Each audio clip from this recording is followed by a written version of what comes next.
Hello बेटा जी, कैसे हैं आप सभी। जैसा कि आप सभी देख पा रहेंगे, आज हम जो इस क्लास में डिस्कस करेंगे वो है एग्जाम्पल नंबर 28 एनसीईआरटी का। एग्जाम्पल 28 में क्या क्या बोला गया है, क्या क्या चीजें गिवन है, उस सारी चीजों को तसल्ली से पढ़ते हुए चलेंगे। जैसा कि आप सभी देख पा रहे होंगे, क्वेश्चन में बोला गया है A B and C are three vectors हैं। ओके, तीनों वेक्टर्स के मैग्नीट्यूड आपको गिवन है। उसने जो ये वाली लाइन बोली है जो आपको इस वक्त दिख रही होगी, each of them perpendicular to the sum of other two, इसका सेंस समझना बहुत जरूरी है। उसने कहा है कोई एक वेक्टर जो परपेंडिकुलर है बाकी अदर दो वेक्टर्स के सम के, जिसे मैं अभी प्रेजेंटेशन में सिखाऊंगा। फिर उसके बाद उसने क्वेश्चन में बोला है कि a plus B plus C का होल का मैग्नीट्यूड आपको चाहिए। तो बेटर होगा कि हम अपने पेज की तरफ आ जाते हैं। क्वेश्चन की जो जो मेन बातें थी वो मैंने सारी अपने पास नोट कर ली। क्वेश्चन में तीन वेक्टर्स गिवन थे, उन तीन वेक्टर्स का मैग्नीट्यूड दे रखा था, ए वेक्टर का मैग्नीट्यूड, बी वेक्टर का मैग्नीट्यूड, सी वेक्टर का मैग्नीट्यूड। यहां तक किसी को कोई दिक्कत है? उसके बाद उसने बोला है each one of them being perpendicular to the sum of the other two. यानी इसका मतलब ये है कि जो एक वेक्टर है वो परपेंडिकुलर है बाकी दो वेक्टर्स के सम के। पर उसने ये तो मेंशन करा ही नहीं कि सिर्फ A vector B plus C क्या है। इसका मतलब ये हो गया, यानी B vector is also perpendicular to A plus C vector के, और C vector is also perpendicular to B vector plus A vector के। यहां तक किसी को कोई दिक्कत है इस लैंग्वेज के अकॉर्डिंग? इसका जो सेंस निकल के आता है वो ये निकल के आता है कि उसने क्वेश्चन बोला था कोई एक वेक्टर का जो वो परपेंडिकुलर है सम ऑफ द अदर टू। अब वेट, वेक्टर के केस में हमने क्या सीखा था? वेक्टर के केस में हमने सीखा था अगर कोई एक वेक्टर, अगर एक वेक्टर दूसरे वेक्टर के परपेंडिकुलर हो तो उन दोनों वेक्टर्स का जो डॉट प्रोडक्ट होता है वो जीरो के बराबर होता है। याद है आपको? अगर एक वेक्टर दूसरे वेक्टर के परपेंडिकुलर होता है तो उन दोनों वेक्टर्स का जो डॉट प्रोडक्ट होता है वो क्या होता है? शून्य, यानी जीरो के बराबर होता है।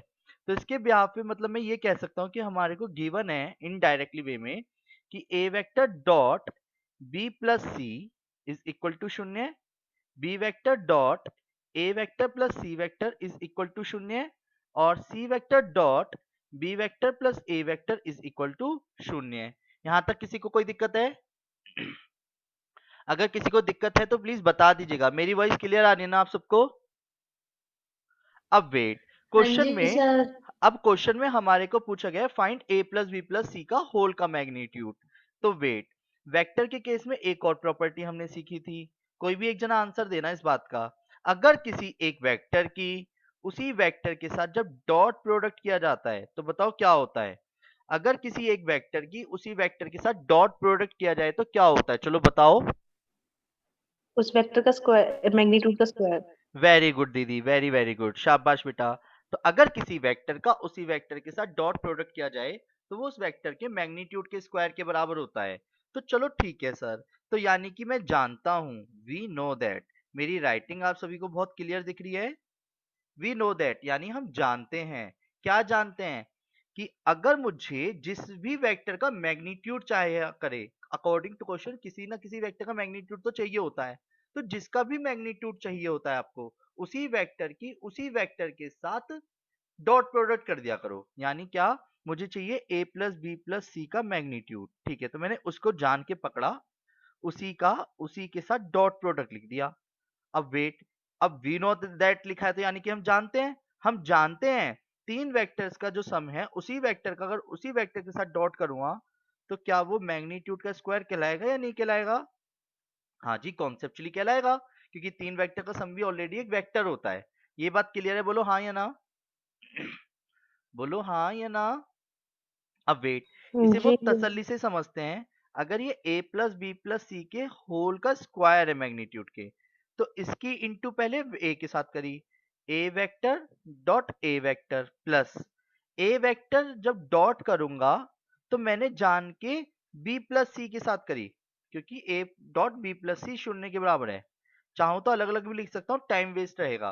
तो बेटर है क्या करा मैंने, a वेक्टर का डॉट प्रोडक्ट a वेक्टर के साथ करा, फिर ए वेक्टर का डॉट प्रोडक्ट बाकी दो के सम के साथ करा, प्लस इसी तरीके से बी वेक्टर का जो डॉट प्रोडक्ट करा वो मैंने ए प्लस सी के साथ अलग करा, और बी वेक्टर का बी वेक्टर के साथ अलग से दिखा दिया। यहां तक किसी को कोई दिक्कत है? सी वेक्टर का सी वेक्टर के साथ अलग करा, प्लस सी वेक्टर का बचे हुए 2 के साथ अलग से दिखा दिया। किसी को दिक्कत तो नहीं है? जरूरी नहीं है आप ऐसे लिखो, आप इसे ओपन करके भी लिख सकते हो, ए वेक्टर डॉट बी वेक्टर, ए वेक्टर डॉट सी वेक्टर, बस बाद में इधर से 0 लिख देना उसको ध्यान में रखते हुए। क्लियर है? अब वेट, अगर किसी वेक्टर की उसी वेक्टर के साथ डॉट प्रोडक्ट करते हैं तो वो क्या कहलाता है? उसी वेक्टर के मैग्नीट्यूड का स्क्वायर कहलाता है। और ये वाला पोर्शन क्या हो जाएगा अकॉर्डिंग टू क्वेश्चन? 0, क्योंकि उसने बोला था एक वेक्टर बाकी दो सम के परपेंडिकुलर, इसलिए जिसकी वजह से ये दोनों का जो डॉट प्रोडक्ट होगा वो 0 के बराबर होगा। ये भी 0 हो जाएगा। C vector dot C vector और B vector dot B vector, ये मैग्नीट्यूड बी का स्क्वायर हो जाएगा, ये मैग्नीट्यूड सी का स्क्वायर हो जाएगा, और ये वाला पोर्शन 0 हो जाएगा। जिसमें कि क्वेश्चन के अकॉर्डिंग अगर बात करी जाए तो सभी ध्यान से समझना, क्या मैग्नीट्यूड ए हमें पता है पहले से? मैग्नीट्यूड ऑफ ए वेक्टर क्या है? 3। तो 3 का square plus magnitude of 3 B कितना हो गया? 4। 4 का square plus magnitude of C कितना है? 5। तो यानी 5 का स्क्वायर। यहां तक किसी को कोई दिक्कत है? एक बार मैं दोबारा एक्सप्लेन कर देता हूँ। क्वेश्चन बहुत सिंपल था, बस दिक्कत ये कि दो कॉन्सेप्ट पे बेस्ड था कि आपको एक तो डॉट प्रोडक्ट 0 कब होता है? जब परपेंडिकुलर गिवन देता है, और अगर किसी वेक्टर की उसी वेक्टर के साथ डॉट प्रोडक्ट करते हैं तो मैग्नीट्यूड का स्क्वायर होता है। तो मैंने बस उसी कॉन्सेप्ट का यूज किया है। क्या कि उसने बोला था ईच वन ऑफ देम, यानी उनमें से कोई एक वेक्टर बाकी बचे हुए दो वेक्टर के सम के परपेंडिकुलर है। ठीक है जी, मैंने परपेंडिकुलर पहले उसके सेंस को लगाया, परपेंडिकुलर से माइंड में आया डॉट प्रोडक्ट तो 0 होता है, मैंने डॉट प्रोडक्ट 0 कर दिया। जिस भी वेक्टर का मैग्नीट्यूड चाहिए होता है उसी वेक्टर की उसी वेक्टर के साथ डॉट प्रोडक्ट करनी चाहिए, तो उससे क्या होता है? उसके मैग्नीट्यूड का स्क्वायर आता है। कोई बात नहीं, स्क्वायर आ जाएगा तो बाद में स्क्वायर रूट किया जा सकता है।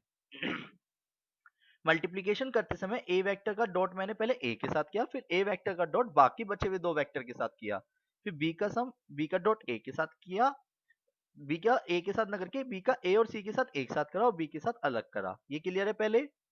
जिसके बाद जब कैलकुलेशन करी तो ये 9 हो गया, ये 16 हो गया, ये 25 हो गया। कैलकुलेशन करके कितना आया? 50।